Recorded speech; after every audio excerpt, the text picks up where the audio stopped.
Mate, I'm killing it.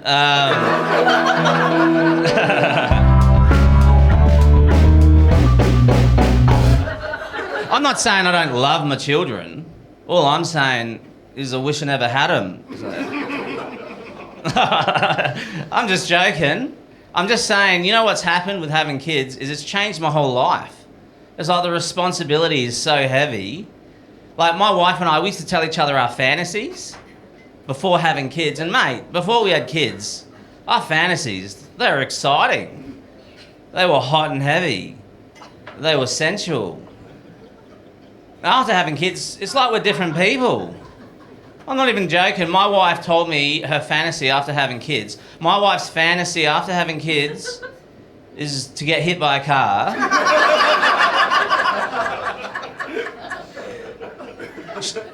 She doesn't want to die, you know. She just wants to get hurt bad enough. So she can have a few months holiday at the hospital. My fantasy's not much better. My fantasy's going to jail. Sounds pretty good to me, you know, get away for a while. Might even get lucky for once. So what I'm going to do, guys, I'm going to do a hit and run. Then that way my wife and I both get what we want. So.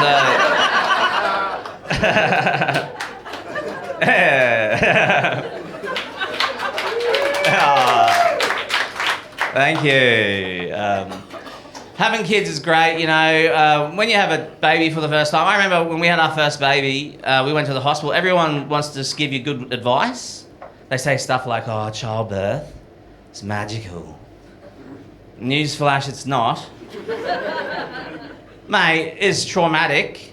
We go in the hospital for our first baby, and we get in there. Anyway, the nurse goes, quick, the baby's coming, it's time to push. So anyway, my wife pushes, but the baby didn't come out. Only the baby's head came out.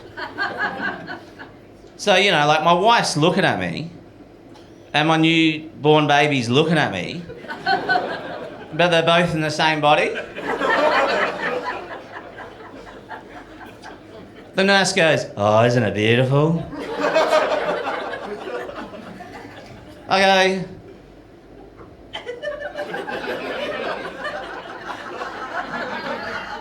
are we looking at the same thing?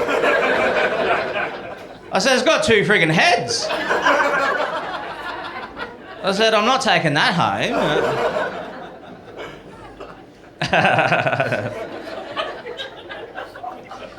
Because I've got all these kids as well, you know, I drive a Toyota Tarago, so... Yeah, girls love that. You should see me driving all my kids around this thing. It's like I'm driving a bunch of drunks home from the pub, and I'm the designated driver. You know what I mean? Like, one of them's crying, one's asleep, one keeps asking me to pull into the McDonald's drive-thru, and the other one's pooped their pants. Everyone's having a good time except me. One of my kids, I love my kids, one of my kids has got something called autism. That's not the funny bit. We love her to bits, we really love her, but she's got no filter. She just says whatever pops into her head, and that's not a good thing. Like, I took her down to the chemist is absolutely packed, people everywhere, and I'm chatting to the cashier, my daughter just yells out at the top of her lungs, hey Dad, remember I got bum worms?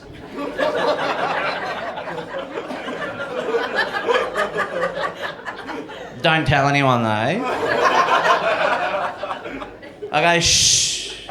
I go, don't say that out loud. She goes, why not? Is it a secret? I go, yeah, it's a secret. Mum says you've got bum worms. Is that a secret too? I go, oh, not anymore. I turn to the cashier. I said, can I have 2 packets of worming pills, please? It's for a friend.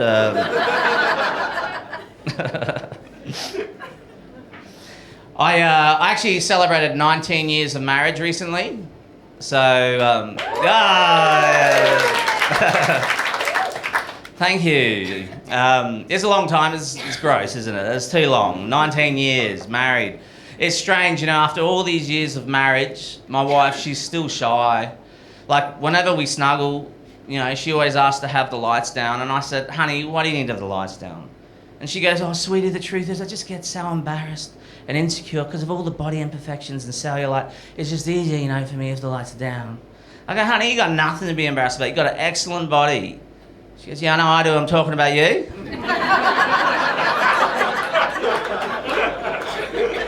And turn the lights off and get on over here.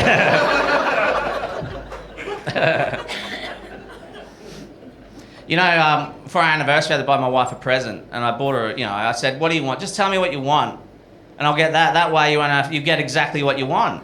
And she goes, no, I want you to think about it. It's the thought that counts. And I said, all right. So I go to the shops, and I got my wife some jewellery, and I gave it to her. And on our anniversary, she opened up, and she goes, oh, I love it. It's perfect. Thank you so much.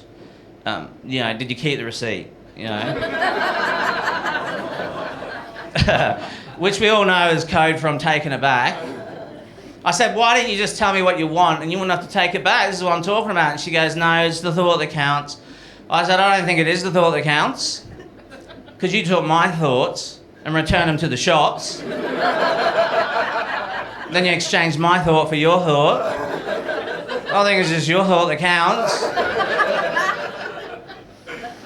I told my mate about that. He's married, and he said, yeah, what we did for our anniversary, my wife, he goes, I don't want to say it, but she took me out to a fancy restaurant, and in the middle of the main course, she just handed me a pair of her panties in public. And when I heard that, I thought, it sounds exciting, but that wouldn't work if I did that. You know what I mean?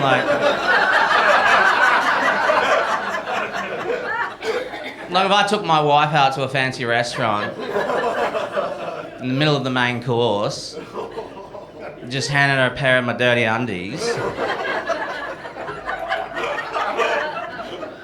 she doesn't like it.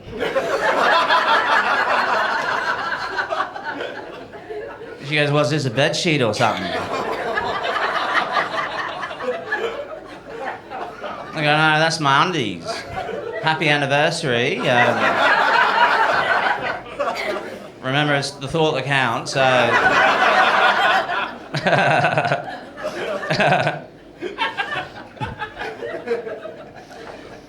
I reckon the difference between marriage and dating is, if you're married and you break up, you've got to give half your stuff to your ex.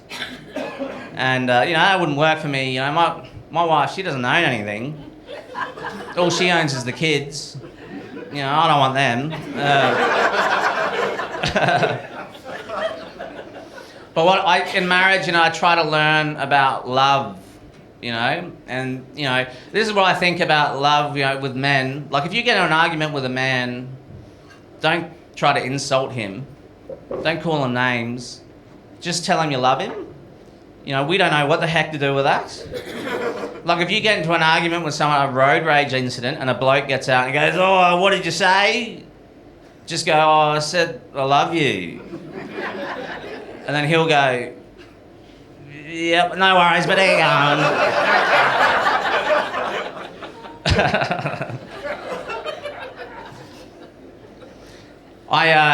Life can be hard, sometimes when I go out, and especially if I go to the shops and stuff, sometimes I'll see people and I don't want to talk to them, I'm a bit stressed, especially if I don't like them. So if I go to the shops and I don't like someone, I pretend like I didn't see them. I look the other way. But sometimes they get upset and they come up to me and go, hey, I saw you at the shops. Why didn't you come up and say hello to me? And then I go, oh, sorry, mate, I didn't see you there, and usually I get away with that. But the other day I went to the shops. I went in there, there's this person, I didn't want to talk to him, but we made eye contact, and it was too late to look away, it was too obvious. But then, I wasn't going to look away, but then they looked away and pretended not to see me. And, I was very offended. I thought, who's this person think they are? They think they're better than me? I couldn't shake the feeling all day. Eventually, I talked to my wife about it. I said, hey, honey, I saw you at the shops today. I said, why didn't you come up and say hello? She goes, sorry, mate, I didn't see you there.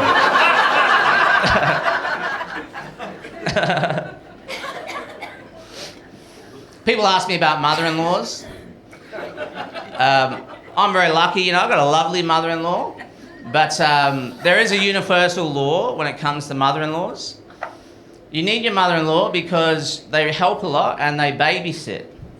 You know, you need babysitters. And when you're drowning, you need that help. You know what I mean? You do. But there's a universal law, and the law is if they come and babysit for 4 hours, you have to listen to 10 to 20 minutes about all the ways you're failing as a person.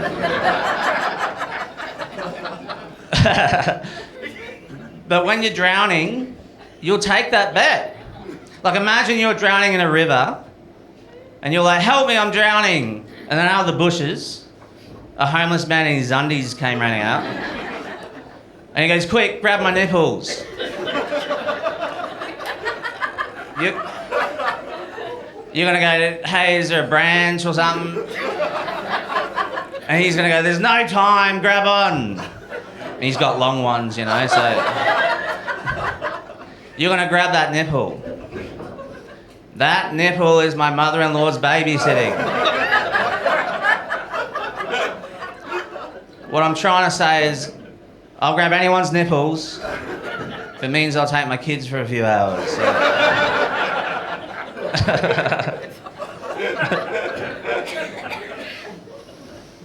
I went to the gym recently because I had to lose some weight, you know, and I accidentally watched a motivational YouTube video.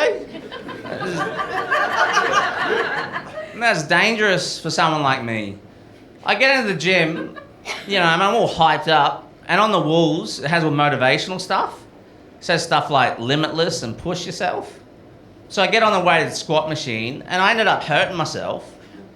Like, all I know is before I did any squats, I had 0 hemorrhoids. And then after doing squats, it looked like I was pushing out a coconut down there. I reckon there should be someone at the door stopping dads as they come in the door at the gym. Just going, hang on, mate, what are you, 40, 50 years old? You got kids? Yeah, thought so. Look, here's a hula hoop, you know. Give that a crack. Maybe we can work our way up to throwing around a frisbee. And I reckon on the walls in the gym, instead of limitless, you know, I reckon it should say limited. And it's, you know, instead of push yourself, I reckon it should say, you know, don't push too hard, you know. You might get some hemorrhoids, you know.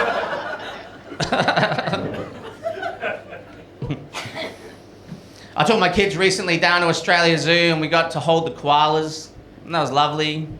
I think koalas are the most adorable animal on the earth. And, but if we're honest, we know they're filthy little things, you know.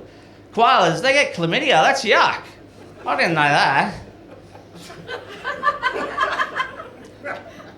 I love how every tourist that comes into this country, we just hand them a koala that's riddled with chlamydia and just go, here you go.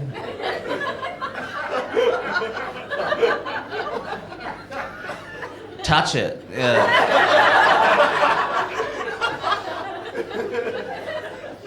You imagine trying to explain to your wife you caught chlamydia from a koala? That's a hard sell, that one, you know.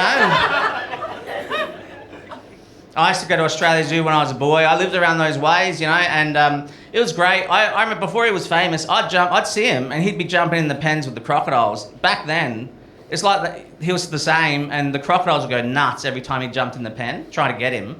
And the whole time, Steve Irwin would just be going, oh, look at her go, she's gorgeous, she's a beaut, she's gorgeous, like this. Can you imagine how frustrating it'd be trying to murder someone? And the whole time they're just giving you compliments?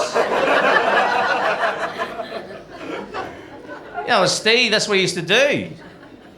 I wonder if he ever did that with his wife, you know. She's like, Steve, I'm very mad at you. And he's like, look at you go, you're gorgeous, you're beautiful. I don't know how I got chlamydia, it was a koala.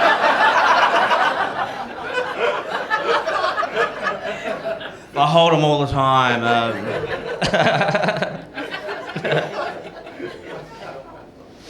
Yeah.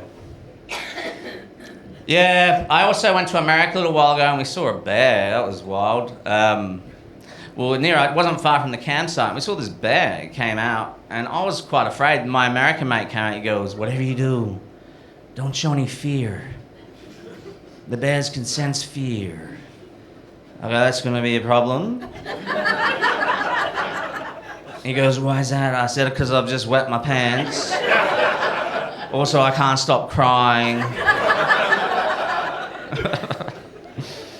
I like surfing. I do get scared of sharks out there. We have dangerous animals in Australia too. I went out to this beach and my mate took me surfing at a nudist beach without telling me. That's a weird experience. You know, I'm paddling out there and this bloke just paddles past me completely nude. He's all casual about it. He goes, "Morning, it's a beautiful day." I said, "You look pretty excited about it." Anyway, I'm trying to paddle out. This guy, he smells like mushrooms. And I'm trying to paddle out. He kept cutting in front of me and duck diving right in front of me. And every time he did, I had to look deep into the third dimension, you know. I'm sitting out the back with this bloke, just me and him. There's no one else out there. And I look down at my surfboard and there's giant human poo floating on it. I know. I go, "Mate," "how'd that get there?" He goes, "It wasn't me." I said, "Mate, it's just you and me sitting out here and I didn't do it." So, you know, I splashed him with it. Then he splashed me with it, you know. I had a poo fight with a naked stranger. You know, I see the funny side of it now, you know, like looking back years later, because it was mine.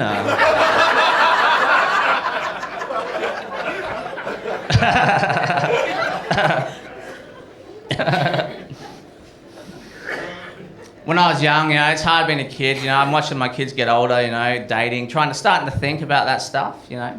I remember when I was young, I used to have a crush on this girl named Sonia. She was the cutest girl in school. And I wanted to ask her to go out with me. That's how you started dating. But I was too shy, so I sent my friends to ask on my behalf. And they went up and she said no. She's the hottest girl in school. Of course she said no. She wanted older guys. There's no way. But my friends are jerks and told me she said yes. This is pretty weird.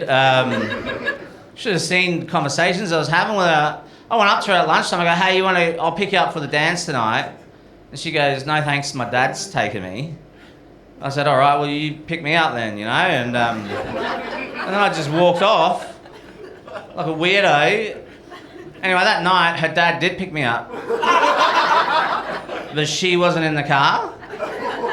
Just me and him. There was weird conversations in there. He was trying to give me hints. He's like, "Mate, you're a lovely young man. You're going to be a real catch for someone one day. And it can be hard when you feel a certain way for someone and they don't feel the same." And that's when it clicked. I was like, "Mate, is this bloke coming on to me?" I go, "No thanks, I'm just interested in your daughter." He goes, "You sure I can't change your mind?" I said, "Mate, you're barking up the wrong tree." Anyway, I go to the dance. She doesn't talk to me once. As weird as. Eventually I had to break up with her. I said to her, "Look, this isn't working. We got to break up." And she goes, "I didn't know we were going out." And then she said something mean. She goes, "Besides, who would ever want to go out with you?" Yeah, I know. And so I was like, "I believe your father is very interested."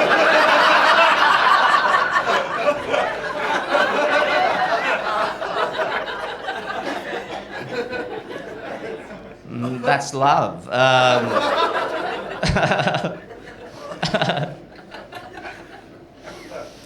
Well, guys, we're coming to the end of the show. It's been really lovely to have you all here tonight. I know I got to get going because the kids have been in the car a few hours now.